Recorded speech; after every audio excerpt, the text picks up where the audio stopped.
যুক্তরাষ্ট্রের টেক্সাস অঙ্গরাজ্যে ভয়াবহ বন্যায় মৃতের সংখ্যা বেড়ে ১০০ ছাড়িয়েছে। শত শত লোক নিখোঁজ রয়েছেন। ৯ জুলাই রয়টার্সের এক প্রতিবেদনে এমন তথ্য জানানো হয়েছে। ওয়ালটন এখন দেশের সীমানা পেরিয়ে পৌঁছে গিয়েছে ৫০টিরও বেশি দেশে। ওয়ালটন, ঘরে ঘরে, বিশ্বজুড়ে।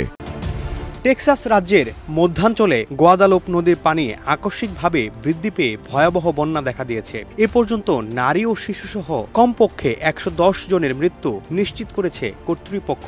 স্বাধীনতা দিবস উদযাপনে নদীর তীরে ক্যাম্পিং করতে আসা ১৭০ জনের বেশি শিশু ও নারী নিখোঁজ রয়েছেন। তাদের উদ্ধারে অভিযান চালাচ্ছে স্থানীয় প্রশাসন।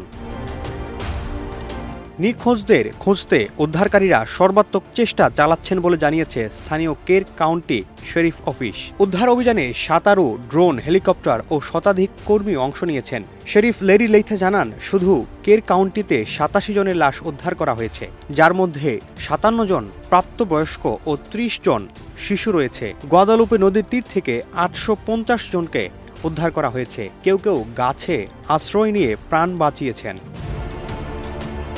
টেক্সাসের হিল কান্ট্রিতে টানা ভারী বর্ষণের পর ৫টি কাউন্টিতে আকস্মিক বন্যার সতর্কতা জারি করা হয়। জাতীয় আবহাওয়া পরিষেবার তথ্য অনুযায়ী এসব অঞ্চলে বৃষ্টিপাত হয়েছে ৫ থেকে ১১ ইঞ্চি।